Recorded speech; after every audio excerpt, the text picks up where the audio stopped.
The Gator's Bait. Chapter 1. A Perfect Place. Sunny Bay in its glossy perfection. The canals cut straight through Sunny Bay, mirroring the cloudless Florida sky. Houses stood back in even rows, their walls painted coral, cream, or pale yellow, each a pastel monument to coastal prosperity. Every home boasted a dock that reached into the glassy water, ropes coiled so neatly they looked sculpted, boats tied close with a precision that bordered on obsession, lawns, clipped to the same uniform length, felt like green velvet underfoot, and hedges were trimmed without a single gap, creating an unbroken line of manicured perfection. Golf carts, some gleaming with showroom polish, others showing fading stripes, or small, almost imperceptible decals from previous owners, moved along the paved lanes at a steady, almost silent pace. Flags hung from porches and docks, catching the wind now and then. Most were American, snapping crisply, but some bore the proud colors of the Navy or Air Force, a quiet testament to the community's demographic. The wind caught them, made them snap once, then let them fall still again, a momentary disruption in the otherwise unyielding calm. Behind screened pools, voices rose and fell with the rhythmic clink of ice in glasses. From one lane, the soft shuffle of cards accompanied hushed laughter. From another, a burst of louder amusement ended just as quickly, swallowed by the overarching tranquility. Everything in Sunny Bay felt meticulously arranged, designed to appear effortless and natural, though the careful, almost surgical order was plain to see for anyone who cared to look beyond the surface. It was a place where small habits made up the life of the whole, and nothing urgent seemed to happen, or so it appeared. At the edge of a dock, two neighbors discussed the morning tides, their words drifting over the water, clear at first, then lost to the faint, distant whir of an outboard motor. Evening was the busiest time here, with residents leaning on rails or standing by fences, their conversations polite, circular, and utterly devoid of anything that might disturb the peace. Sunny Bay was a glossy tableau, perfect in every detail, yet it held its secrets close, bound as tightly as the hawsers on its docks. Bob Carver's entrance, a darker car, not a golf cart, but a Bentley Continental GT, turned the corner of the lane. Its midnight blue paint polished so clean that the last light of day showed on its hood like a liquid sheen. The powerful car stopped with an almost imperceptible sigh of its engine in front of a screened lanai where several couples had gathered, their polite chatter momentarily faltering. The doors shut with a soft, expensive weight, and Robert Bob Carver stepped out. He wore a pristine white polo, pressed trousers, and on his wrist, a gold Rolex caught the glow from the porch lights, sparkling like a tiny beacon. Carver moved with an easy, proprietary air, a smile already fixed on his face before he even spoke. He greeted each person in turn, shaking hands with both of his, a gesture that was both charming and subtly dominating. He leaned close when speaking, his voice smooth and quick, a practiced cadence that drew people in. From a sleek leather folio, he drew out a large, glossy sheet of paper, an artist's rendering of the new sunken cypress clubhouse he had planned. The image showed soaring glass walls reflecting the canal, a wide terrace designed for lavish parties, and architectural details that promised an even grander future for Sunny Bay. Neighbors bent over the page, murmuring their admiration. Questions followed about parking, membership dues, and timelines. Carver answered each without pause, his confidence unwavering.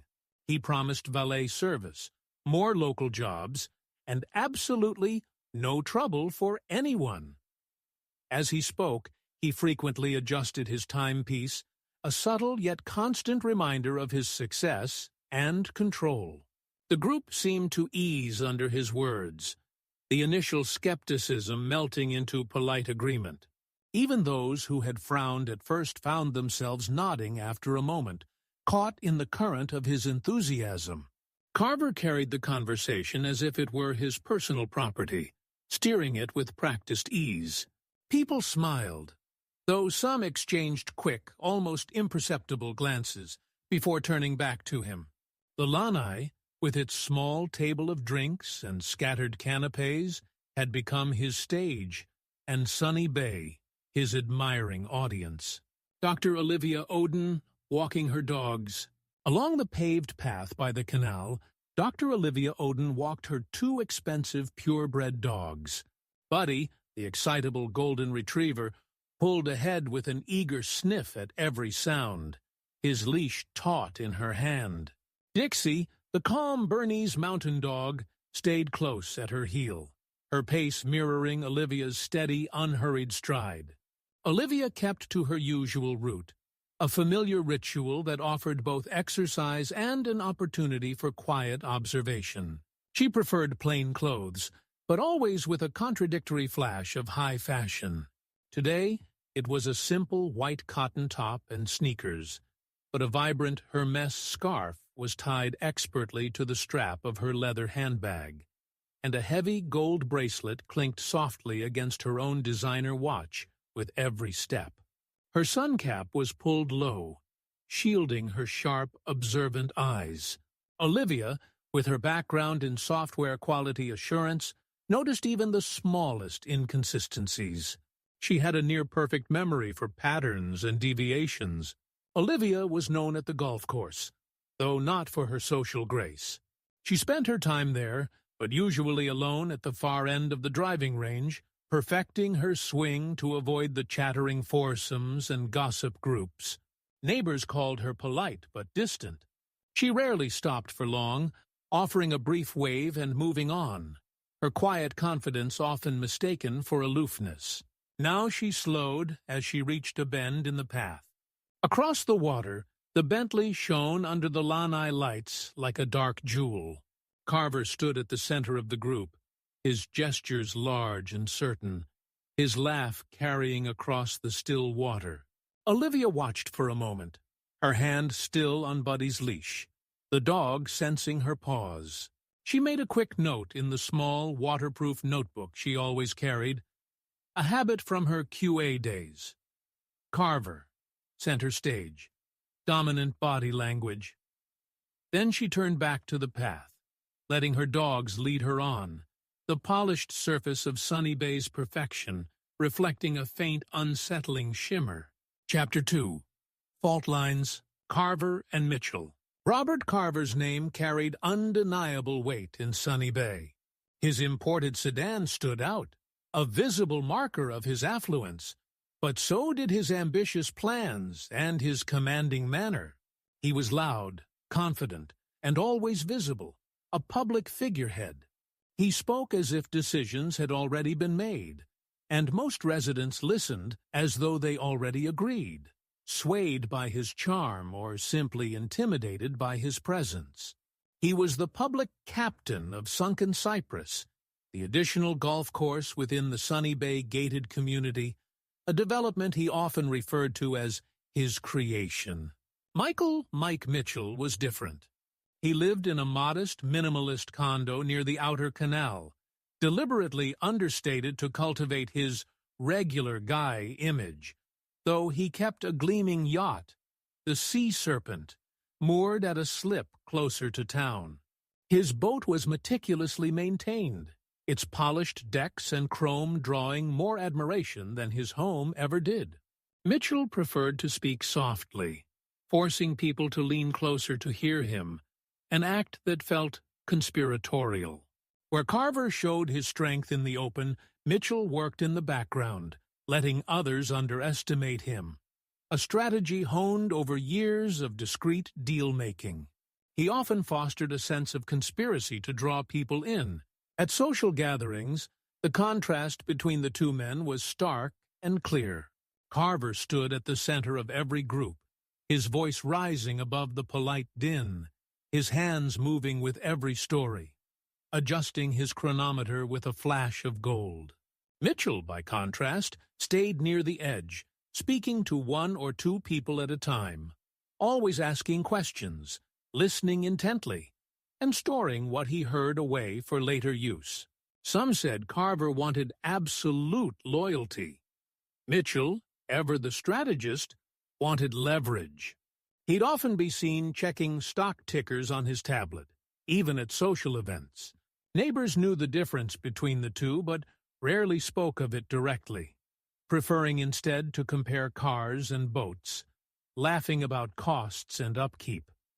Still, the unspoken line between the two men showed itself each evening, as steady and undeniable as the tide. One was a dazzling show of power, the other a quiet, almost invisible claim to it. Eleanor and her orchids. Eleanor lived in a pale yellow house shaded by majestic palms, its exterior pristine, yet somehow cold, like a museum exhibit.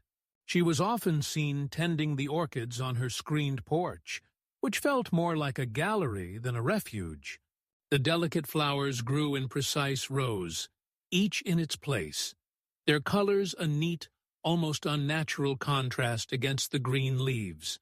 She touched the petals with extreme care, as if they might bruise under anything less than gentle attention.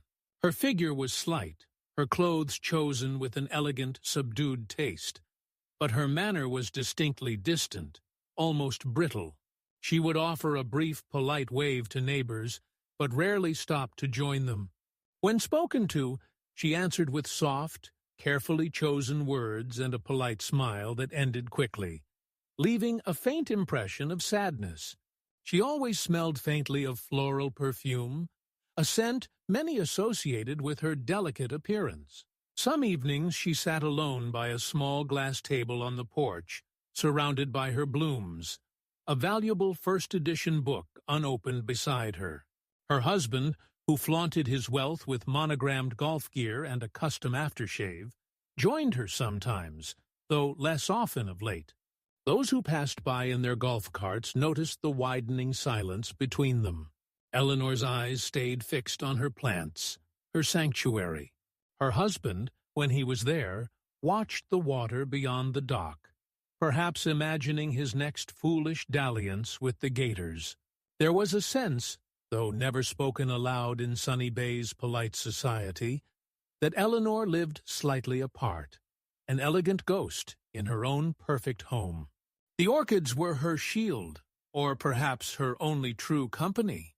Neighbors nodded kindly when they saw her, but they did not expect her to linger, understanding, perhaps, that she had her own carefully cultivated world. Tensions and whispers.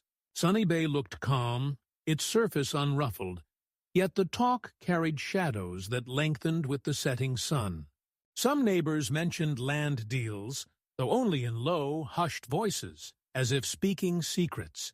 A few hinted that Carver's projects moved too fast, or that permits were approved with unusual, almost suspicious ease. None dared to say it openly at HOA meetings. Instead, they spoke in pairs, at docks, or over cards, never before a crowd, always with a nervous glance over their shoulders. Carver's practiced charm did not entirely hide his temper. People had seen his smile fade, replaced by a steely gaze, when questioned too firmly. He would stand uncomfortably close, speak in a low, dangerous tone, and leave others feeling deeply uneasy. Stories passed quietly of past deals where partners came away with significantly less than promised, or found themselves suddenly cut out. His driver, often doubling as a fixer, was a familiar, silent presence. Mitchell's name also surfaced in these whispers. He had been seen late at night on his polished vessel, the Sea Serpent, with visitors no one recognized, men in dark suits, their faces unsmiling. The yacht's lights stayed on past midnight, and the talks inside were said to be sharp, intense. Some believed he was patiently waiting for the opportune moment to challenge Carver. Others thought the two men understood each other too well, two predators circling the same territory. As for Eleanor, she remained outside the main current of the gossip, an elegant, fragile figure. Yet eyes turned toward her pale house more often than before. Something in her quiet presence seemed linked to the rising tensions, though no one could say how. The surface of Sunny Bay was smooth, its perfection maintained with diligent effort, but beneath it, questions stirred, like unseen creatures in the murky canal water. Chapter 3. The Confrontation. The HOA Meeting. The monthly HOA meeting was held in the main hall, room usually reserved for polite social functions. Folding chairs, borrowed from a local event company, stood in neat rows, their plastic seats surprisingly comfortable. The air was cool, almost chilly, from the hum of ceiling fans that stirred the scent of polish and quiet anticipation. Neighbors filled the seats slowly, greeting one another with practiced nods and brief, almost cautious smiles. A table at the front held water pitchers, neatly stacked papers, and the small American flag that always stood there, a symbol of order. Bob Carver sat near the head of the room, his notes arranged in a pristine stack, a slight proprietary smile on his face. His voice, modulated for the acoustics of the hall, carried well. He opened the meeting with practiced ease, praising recent community improvements and reminding everyone of the grand, coming Sunken Cypress Clubhouse project, the development he so proudly called his own. Many listened without comment, some with polite approval, a few with veiled skepticism. He adjusted the golden watch on his wrist, catching the fluorescent light. Then, from his chair in the third row, Eleanor's husband, John, rose. His posture was rigid, his face flushed, but his tone was firm, though noticeably measured. He accused Carver not just of cutting corners, but of outright fraud on earlier construction. Walls too thin, pipes already failing, repairs left unfinished, he declared, his voice gaining strength. He held up a stack of receipts and a series of grainy photographs showing cracks and water stains, offering them as irrefutable proof. A few in the crowd shifted uneasily, the polite veneer of the meeting beginning to crack. Carver watched him in silence, his smile fixed, but noticeably strained. John, who loved flaunting his quirky wealth and had a penchant for being outspoken, was clearly enjoying his audience. He often boasted about uncovering secrets at the clubhouse bar. John pressed on, his voice growing stronger, almost reckless. He detailed how more funds were at risk if Carver's promises were trusted again. He cited specific permits, referring to revisions to land maps for wetlands near the golf course. The hall felt sharper, less polite, the air suddenly thick with accusation. People looked between the two men, their gazes fixed, waiting for Carver to respond. The room held its breath, the rhythmic hum of the ceiling fans the only steady sound. Carver intimidates. Carver rose at last. He did not shout, did not raise his voice. Instead, he stepped slowly, deliberately, closer to John, his eyes never leaving the man's face. He spoke in a low voice that, paradoxically, carried clearly enough through the hushed hall.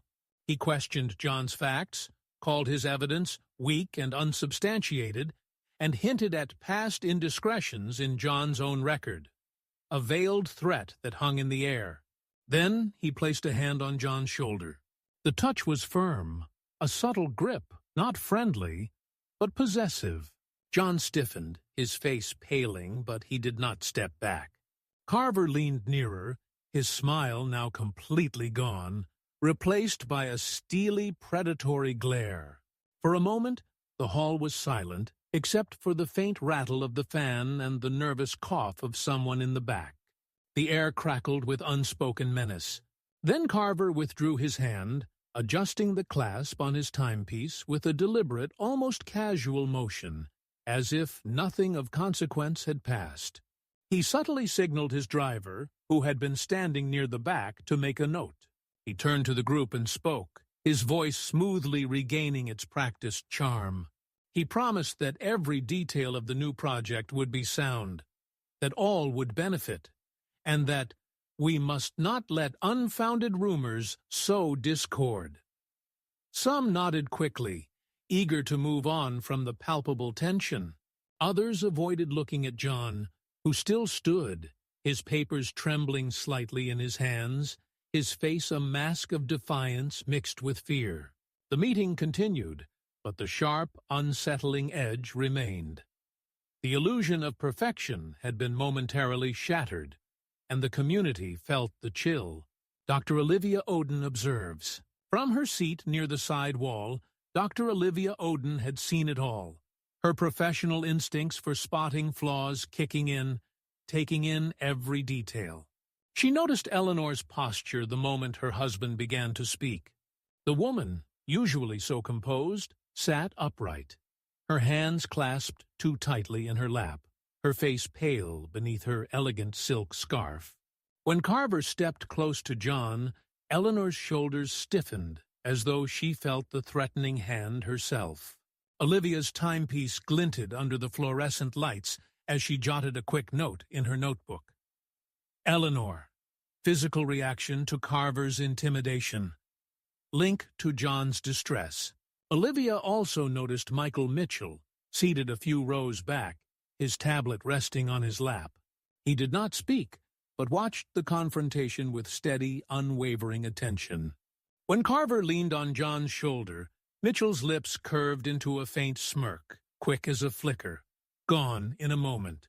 Olivia, with her talent for recalling inconsistencies, marked it.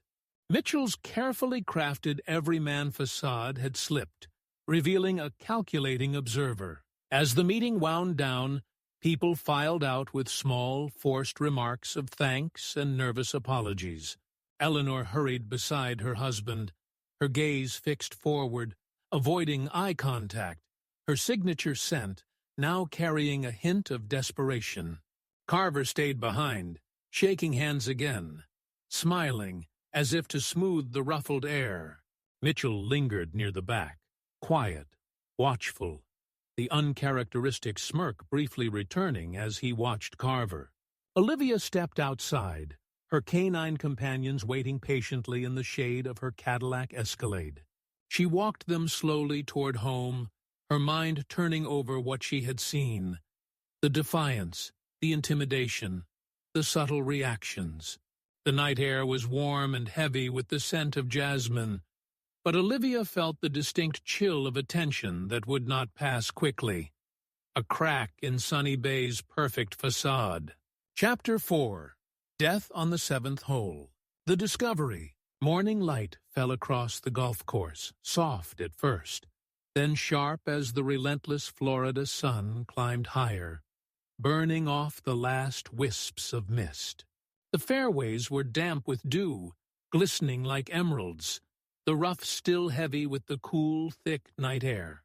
Groundskeepers moved in their low, steady carts, their engines a quiet drone, a familiar rhythm to Sunny Bay's mornings. One of them, a grizzled man named Frank, stopped near the seventh hole. At first, he thought a particularly large gator had dragged itself too far onto the immaculately groomed grass, perhaps drawn by a stray golf ball. Then he saw the body. It lay partly turned, face down, clothes torn and soaked, skin marked by deep, jagged wounds, instantly recognizable as John, Eleanor's outspoken husband. His monogrammed golf bag was tipped over, expensive clubs scattered across the dew-kissed green, a pristine white Titleist ball still visible a short distance away, almost too neatly placed. Frank called for help, his voice rough with shock. Soon, other groundskeepers and early golfers gathered, speaking in quick, hushed tones, their faces pale. A gator, exceptionally large, floated nearby in the pond, its ancient reptilian eyes just above the surface, watching the scene with an unsettling stillness. The scene was a brutal tear in the community's flawless fabric, a tragic encounter with Florida's wild nature that felt all the more striking against the artificial order of the golf course. By the time officials arrived, word had spread like wildfire through Sunny Bay. Neighbors lined the path, whispering, their faces a mix of horror and morbid curiosity. Some crossed themselves, others shook their heads in grim acknowledgement that this was bound to happen. The body was covered by a white sheet, but the gruesome marks and the Gator's lurking presence left little doubt as to what was claimed to have happened. The golf course, always a place of routine play and polite competition, now held a silence that felt harder, heavier, burdened by death. Sheriff's ruling. The county sheriff, a man whose uniform was a bit too tight and whose boots left dark, decisive prints in the damp grass, stood near the edge of the green. He spoke in low tones to his deputies, then turned to the residents gathered behind the yellow police tape, his face grim but composed. He called it a tragic accident. The victim, he stated, his voice calm and practiced, Eleanor's husband, John, had likely strayed too close to the pond. He reminded them, with a solemn shake of his head, that gators were a fact of Florida life, and caution was always advised. His words were calm, delivered with the practiced finality of an official closing a case. He made sure to mention John's known habit of taunting the local wildlife. Some of the gathered residents nodded at once, repeating the phrase, an accident, as if it settled the matter, eager to restore the illusion of safety. A few muttered that it was bound to happen one day, given John's nature. The deputies moved people back, urging them gently but firmly to return home, to let the professionals handle it. The body was carefully taken away in a quiet line of vehicles, its passage unmarked by sirens, blending discreetly into the community's managed silence. By midday, the distant hum of golf carts rolled again on the far holes, a forced return to normalcy. The sheriff's words had, at least on the surface, restored order to Sunny Bay. Yet, the air held a new, pervasive weight that was not there the day before, a chill that no amount of Florida sunshine could quite dispel. Dr. Olivia Odin lingers. Dr. Olivia Odin did not leave with the others. She stayed near the ropes, her dogs quiet at her side, watching the ground where the body had been. Her keen eye, honed by years of methodical system analysis, took in every detail. She noted the peculiar placement of the golf clubs, the ball lying a bit too neatly as if placed, not hit, and the victim's shirt torn in ways that seemed sharp, almost deliberate, rather than the random violence of an animal attack. She jotted a few lines in her pocket notebook. 7th hole, golf ball placement, shirt tears, not random, Gator's stillness. She glanced at the pond. The large gator had slipped beneath the water, leaving only a few faint ripples, as if it had never been there. It was entirely possible the sheriff was right, she conceded. Gators were a menace, yet the entire scene did not sit cleanly in her mind. Something about it looked arranged. Neighbors spoke quickly as they passed her, their eyes darting away, eager to move on, to forget what they had seen. Olivia remained an unmoving figure in her plain polo and sun hat, the practical attire offset by the glint of gold from her watch and a conspicuously expensive-looking leather belt. When she finally turned to leave, leading her companions away from the haunted green, she carried not fear, but a quiet, almost cold certainty. The story told aloud by the sheriff did not match the story left on the ground. This was not merely an accident. It was a deliberate unraveling of Sunny Bay's perfect facade. And Olivia Odin, the quiet observer, knew she was compelled to find the truth. Chapter 5. A trail of suspects. The envelope. 2 days after the official ruling of accidental death, Olivia found an envelope slipped beneath her door. It carried no name, only her address typed in plain black letters, anonymous and unsettling. Inside lay a single receipt, folded once. The paper, a standard cash register printout, showed the purchase of a chemical extract, noted explicitly as alligator pheromone hunting grade. The buyer's name, printed clearly, was Michael Mitchell. She took a sip of her coffee, black, but not strong, just the way she liked it, and studied the slip with her usual methodical attention. The date was recent, only days before John's death, and the store was local, a specialized outdoor supply shop. The receipt alone did not prove much, she knew, yet the choice of item was undeniably strange. Why would Mitchell, a developer, need something meant to lure dangerous animals? She thought of the pond at the 7th hole, of the massive gator that had appeared so quickly, so conveniently. The connection was not yet certain, but it was clear enough to trouble her. A disturbing inconsistency in the narrative of an accident. The sender of the envelope remained unknown, adding another layer to the intrigue. It was less a message and more an opening gambit. Olivia, ever cautious, placed it carefully in a folder and locked it away in her desk drawer. On the corner of the polished desk sat a perfect scale model of her old BMW Z4, a silver memento of a life before Sunny Bay, and its suffocating insistence on safety over style.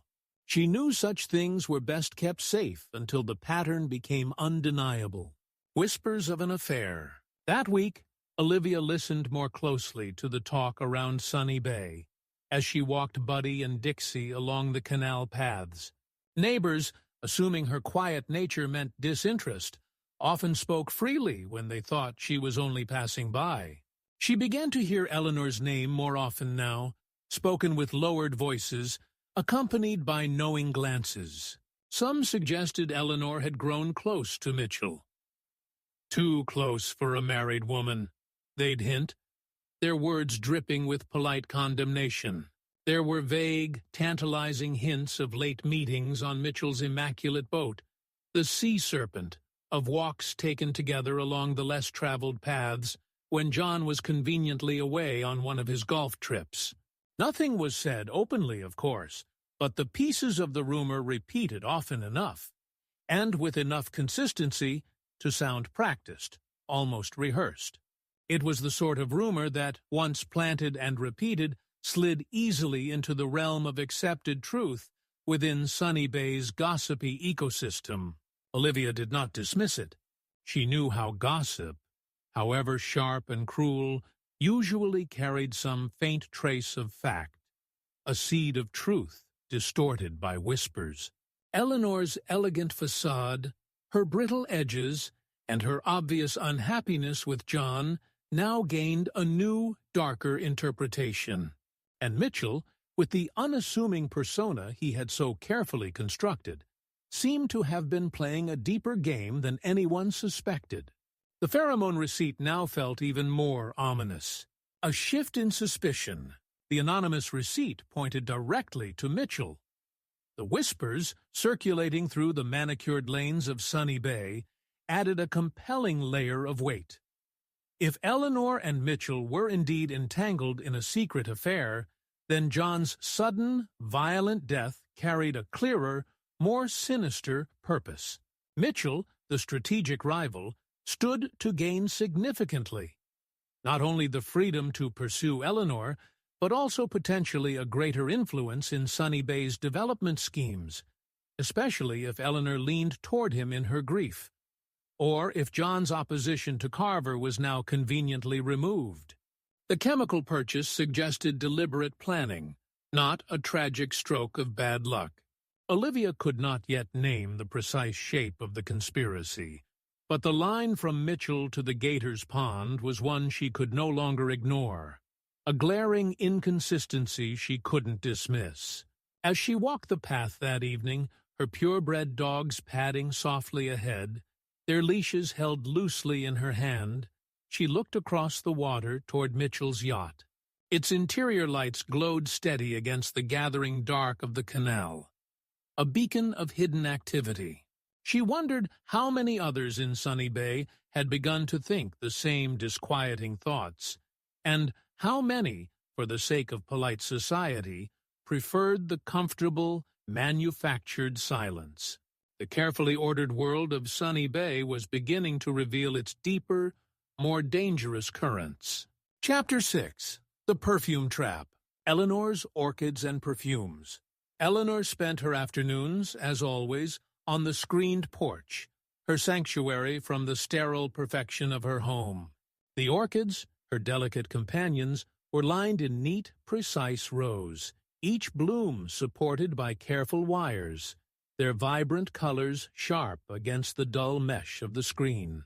She misted them slowly, methodically, then wiped each leaf with a soft, almost reverent cloth.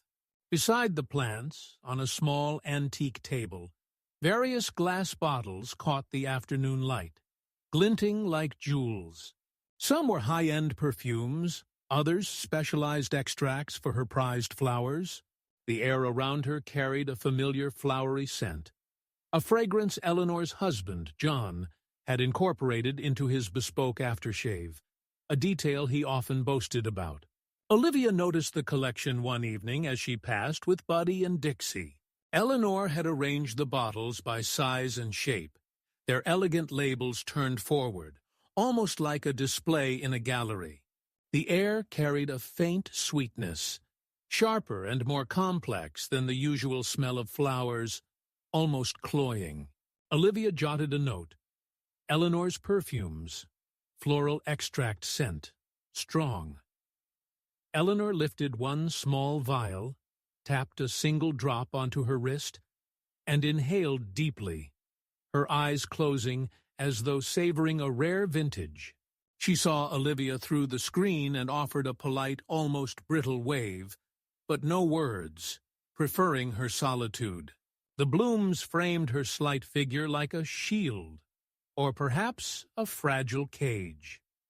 To anyone watching, Eleanor looked both fragile and exquisitely composed, a woman surrounded by beautiful, demanding things that needed her constant, meticulous care. It was a carefully cultivated image, Olivia observed, one that masked a deeper, unsettling vulnerability. The extract revealed. Later that week, Olivia found an opportunity to speak quietly with a neighbor, an older woman named Martha, who had once helped Eleanor with her specialized orchid supplies. Martha, a well-meaning but somewhat gossipy individual, mentioned, almost in passing, that Eleanor had purchased a particular floral extract not long before her husband's death. Such a unique scent, Martha had mused, used in some expensive perfumes, but also known for its incredibly strong, almost intoxicating aroma. Martha didn't know the exact name, but the description instantly clicked with Olivia's flawless recall for details. It was the same rare extract listed as a key component in the cologne John had so proudly worn. The very one he boasted was signature and one of a kind. The detail stayed with Olivia, a persistent inconsistency. A bottle of expensive perfume could be dismissed as vanity, a socialite's indulgence, yet the timing of the purchase, combined with the specific, powerful nature of the extract and its presence in John's signature fragrance, gave it a chilling new weight.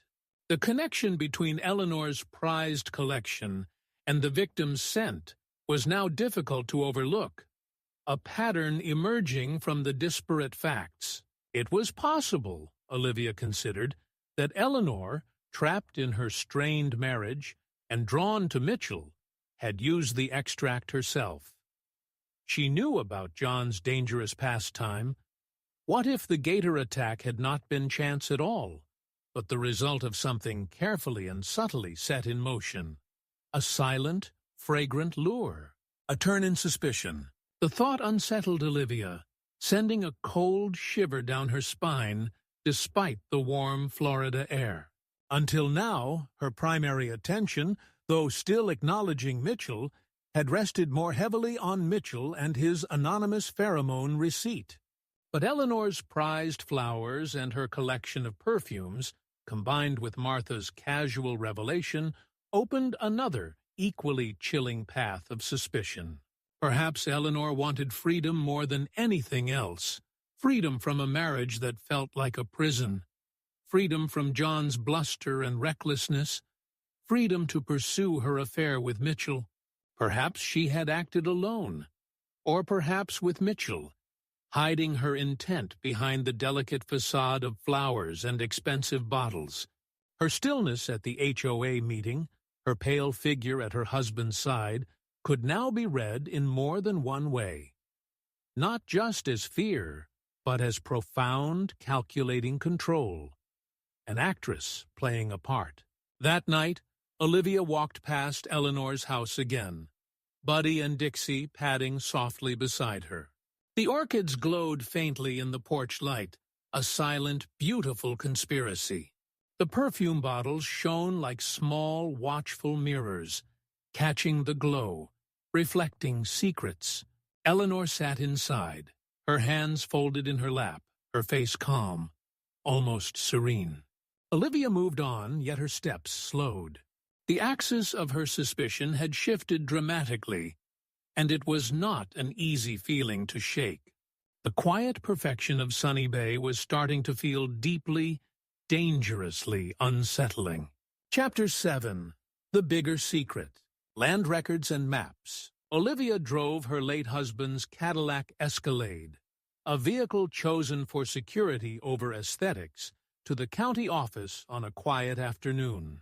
The building was plain, utilitarian, with long shelves of dusty files and ancient drawers of maps, smelling faintly of old paper and stale coffee.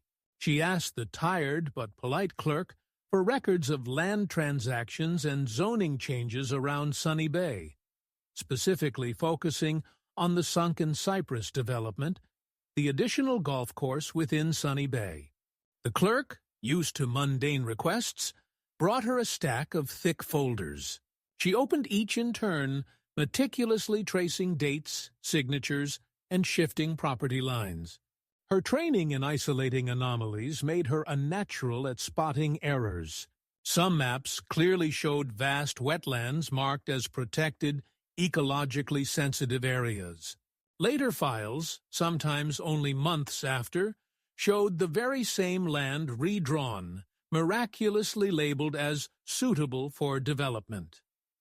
The changes were signed by names she recognized from the community, often local council members, but the handwriting and official stamps looked hurried, almost fraudulent. One map in particular caught her attention, its edges worn from repeated handling. A shaded section near the golf course, precisely where the seventh-hole pond now sat, had once been listed as unsuitable for building due to severe water seepage and unstable soil risks, a critical environmental warning. A year later, the same area was marked clear, its warning notes mysteriously removed, the new approval bearing Robert Carver's unmistakable signature. Olivia cross-referenced dates, recalling Carver's casual dismissal of unfounded rumors at the HOA meeting. This was no rumor. The paper smelled faintly of dust and old ink, its edges worn from handling. Olivia studied it until the lines seemed to shift and blur before her eyes, the sheer audacity of the deception chilling her. The records spoke clearly enough. Something significant had been hidden, a dangerous truth buried beneath layers of bureaucratic deceit. This was the true foundation of Carver's grand design. The victim's plan. Among the dusty files, Olivia found a crucial note attached to a permit request for a new stormwater drain. It bore the name of John, Eleanor's deceased husband. The note, a formally worded but impassioned letter, indicated he had written to a higher county environmental office, specifically asking for an independent review of Carver's plans for the seventh hole area. His words were formal, almost legalistic, but the underlying concern was starkly plain. He feared the land was unsafe for further development, that the revisions were fraudulent, and stated explicitly that he would present his case with evidence at the next public meeting, the very meeting where he had confronted Carver. This discovery drastically reframed John's death. He had not been merely a loud critic of Carver's style or the rising HOA costs, nor simply a man with a dangerous hobby who met an unfortunate end. He had been preparing to expose a much larger scandal, one that tied money, illegal land acquisitions, and Carver's entire reputation together. He saw himself as the truth-teller of Sunken Cypress, but his arrogance had clearly blinded him to the danger closing in. Olivia closed the file gently, the weight of the man's persistent, reckless courage heavy in her hands. His unwavering pursuit of the truth had carried significant weight, and it had placed him directly in Robert Carver's ruthless path. This was not about an affair or a random gator. This was about a much darker, calculated act. Three motives converge. Now, the lines of suspicion converged with chilling clarity. Robert Carver, desperate to protect his multi-million-dollar projects and his carefully constructed empire, had the strongest reason to silence John's opposition permanently. Michael Mitchell, tied to secret meetings and the prospect of significant gains from future development, also stood to benefit from John's removal. And Eleanor, trapped in a strained marriage, linked by whispers to Mitchell, and now revealing a deeper connection to her husband's bespoke fragrance, had her own complex, fear-driven motive for wanting John gone. Each of them had something profound to lose: reputation, wealth, freedom, and something significant to gain from John's disappearance. As Olivia left the county office, the sun was low, casting long, dramatic shadows on the pavement. She carried copies of the incriminating records in a plain manila folder, tucked securely in her SUV. To any passerby, it was just paper. To her, it was a damning map of pressure points within Sunny Bay 3 names, all intertwined, written more deeply into the mystery than any neighborhood rumor could ever explain. The perfect facade of Sunken Cypress was about to shatter. Chapter 8. Breaking Point. Olivia confronts Mitchell. Olivia drove the large SUV to Mitchell's slip, where his vessel gleamed under the setting sun. She found him on the meticulously polished deck, practicing his golf swing with a familiar, almost nervous energy. The sun had dropped low, painting the canal in flat, deceptive gold. He welcomed her with his usual polite ease, but his eyes narrowed perceptibly at the plain manila folder she carried. Olivia spoke plainly, her voice steady and direct, about the anonymous pheromone receipt, the rumors of his late-night meetings on the yacht, and Eleanor. Mitchell laughed at first, a short, dismissive sound, calling her words baseless neighborhood gossip, Olivia, just between us. Yet his hands betrayed him, gripping the polished rail too tightly, his knuckles white against the dark wood. He shifted his weight, his eyes darting to the folder. When she pressed him again, reminding him of John's accusations about the fraudulent zoning, his answers came quicker, less smooth, his approachable veneer beginning to visibly crack. He raised his voice once, a flash of defensiveness, then quickly lowered it, as if acutely aware of how sound traveled over the still evening water, and how many ears might be listening.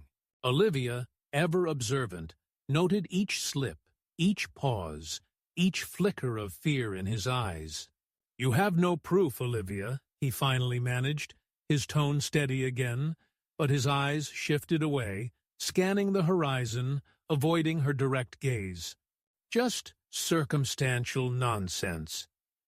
She left him standing by the rail, his carefully constructed confidence visibly shaken, the rhythmic clang of a distant halyard the only sound disturbing his unease. Olivia's instincts told her Mitchell knew more than he was letting on, and that his fear was now greater than his ambition. Eleanor's confession. Later that week, Olivia approached Eleanor at her screened porch, the familiar aroma of orchids and jasmine hanging in the warm air. The blooms, vibrant and pristine, stood in full bloom, their colors sharp against the dull mesh of the screen. Eleanor, elegant even in her grief, greeted Olivia quietly, her soft-spoken words betraying a sense of resignation, as though she had been expecting this visit, preparing for it. She fidgeted subtly with a delicate pearl necklace, a nervous habit Olivia noticed. Olivia, still holding the manila folder, mentioned the specific floral perfumes, the unusual extract, and the chilling timing of John's death, all connected to the scent he'd bragged was his alone. Eleanor's hands, holding a delicate watering can, trembled visibly. For a long moment, she said nothing, her gaze fixed on a vibrant purple orchid, then placed the can down with meticulous care, her composure threatening to shatter. In a low, almost inaudible voice, she finally admitted it. She had laced her husband's cologne with the potent attractant. Tears did not come, but her voice broke, raw with pain and a deep, crushing fear. "I didn't want to kill him, Olivia," she whispered, her words barely audible. "I only wanted him to be frightened, to leave me alone." She confessed that she had done it under Robert Carver's explicit order. Carver, the predator, had discovered her secret affair with Mitchell. The very whispers Olivia had heard were true, and used it against her. "If I refused," Eleanor choked out, "he threatened to expose me, ruin what little standing I had left. He'd make sure John knew everything, that everyone knew. He'd destroy me." The Gator attack, she whispered, had been entirely arranged by Carver, a planned accident to silence John's inconvenient truth-telling. She, Eleanor, had simply been forced to play her part, a terrified pawn in his ruthless game. Olivia listened without interruption, her gaze steady, taking in every detail.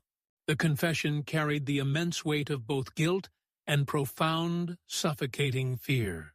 The elegant, soft-spoken woman before her was not a femme fatale, but a trapped socialite, a victim of Carver's cruel manipulation. Carver revealed. The confession, raw and undeniable, set Robert Carver in a far darker, more terrifying light. He had not merely been an ambitious developer, he was a ruthless orchestrator, a puppet master. He had used Eleanor's secret weakness, Mitchell's carefully hidden ambition, and the entire community's ingrained preference for polite silence against them all. He stood at the center of the web, directing the violent drama without ever lifting his own hand, relying on intimidation and blackmail. He fiddled with his watch clasp, not as a reminder of success, but of control. Olivia now saw the complete, chilling pattern. The dazzling charm at the gatherings, the grand promises at the meetings, the sudden veiled violence when challenged, it all fit a man who believed himself untouchable, a captain who viewed Sunny Bay as his personal dominion. He had coerced, threatened, and bent others to his will, using their vulnerabilities as leverage. His driver, his gardener, his maid all silent extensions of his power. Sunny Bay's glossy perfection had not just been his stage, it had been his elaborate camouflage, designed to hide the rot beneath.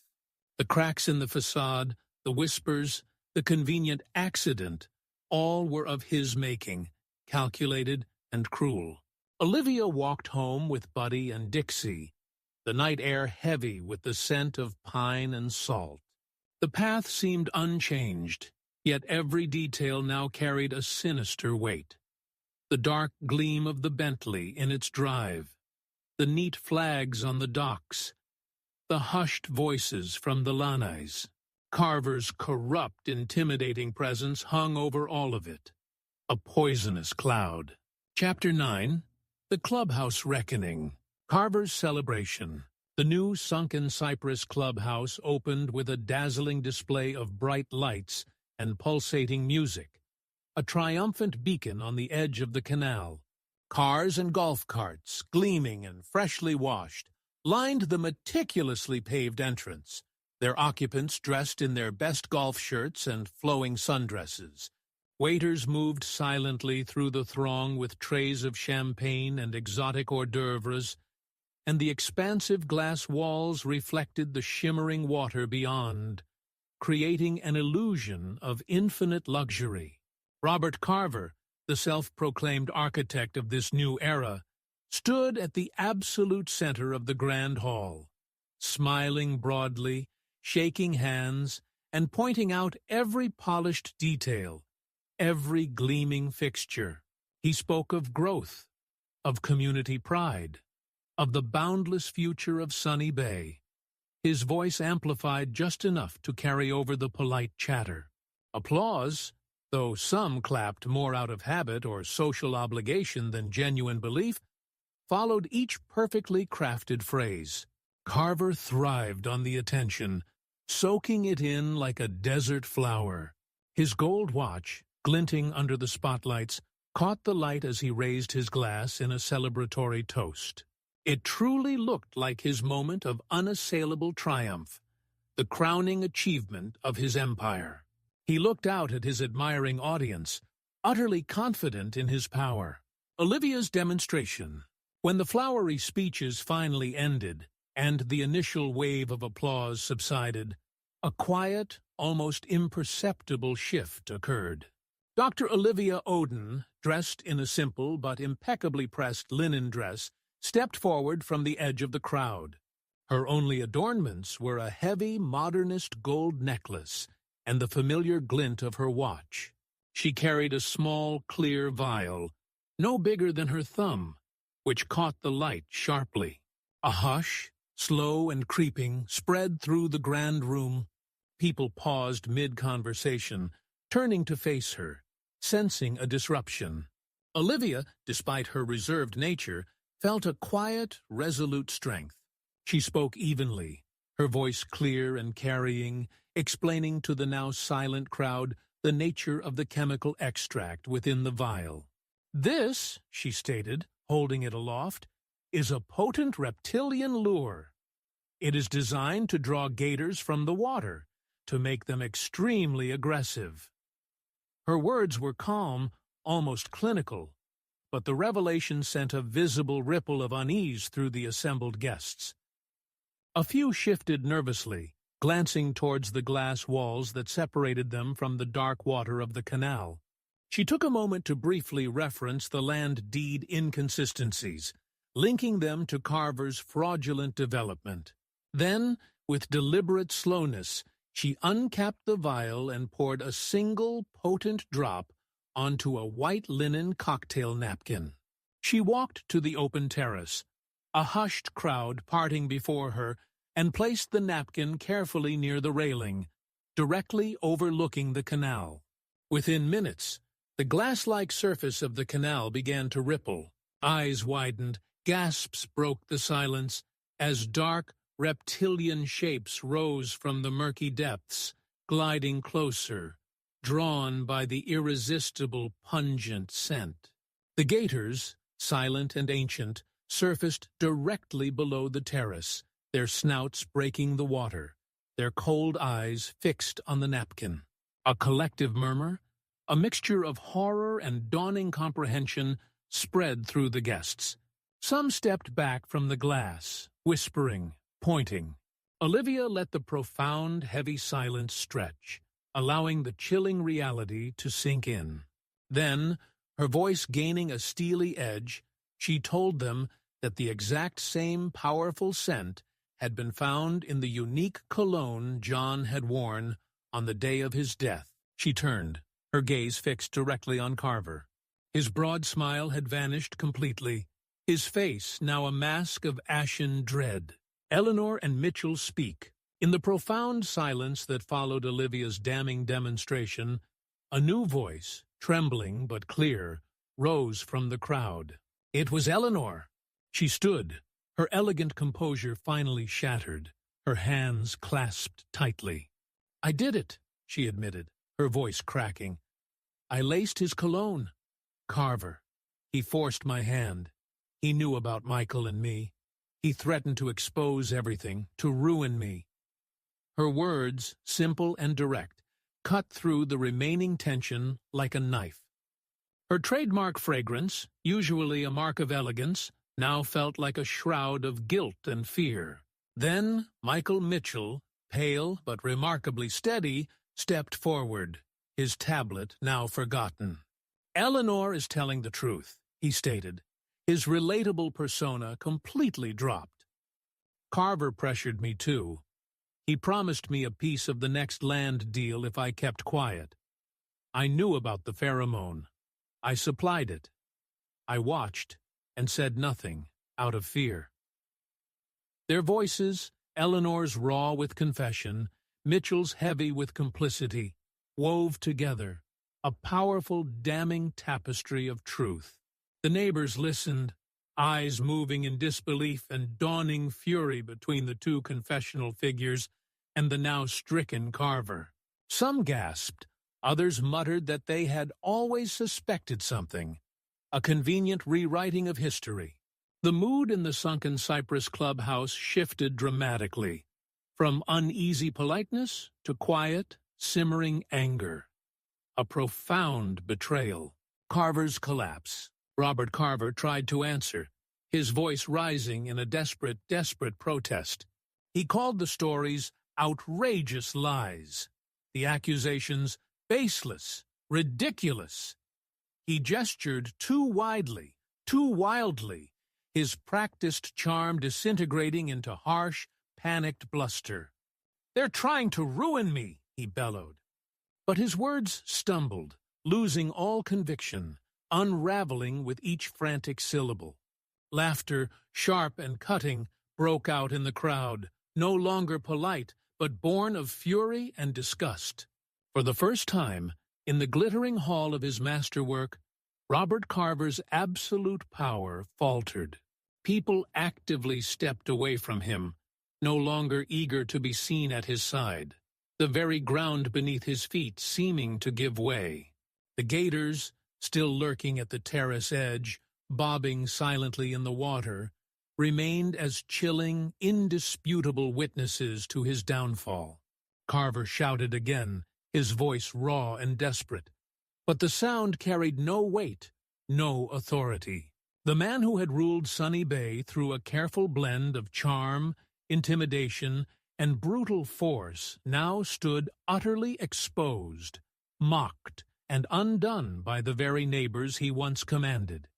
His timepiece, once a symbol of his power, now seemed a pathetic, glittering bauble. Epilogue. Weeks later, the new sunken cypress clubhouse, once a symbol of Carver's triumph, sat empty and dark. The dazzling lights were off, the glass walls smudged by salt air and neglect. Nature, patient and relentless, pressed in quickly. Wild palms leaned closer. Weeds sprouted along the edges of the golf course, blurring the lines of its manufactured order. Olivia, now less of an outsider, walked her dogs along the path, her steps lighter. The Bentley was gone, and Robert Carver's name was spoken only in low, hushed tones, a cautionary tale. The golf course, once so painstakingly kept, now showed distinct patches of wild grass, a subtle reclamation. By the seventh hole, the pond rippled, untouched, undisturbed by any dangerous cologne. Life in the neighborhood returned to its carefully orchestrated routines. Golf carts humming, flags stirring in the gentle breeze, neighbors nodding politely. Yet a quiet, almost imperceptible caution remained. The glossy perfection of Sunny Bay had been shattered once, exposing its dark underbelly, and everyone now knew, deep in their hearts, that it could break again. The illusion of safety had been forever tainted. Olivia paused by the water, Buddy and Dixie pulling gently on their leashes, watching the sun dip low, painting the canal in hues of rose and violet. The course lay in shadow, no longer a stage for hidden dramas. She turned back toward home, leaving the silence of the green behind her, carrying not just the truth, but a renewed, quiet certainty in her own moral compass.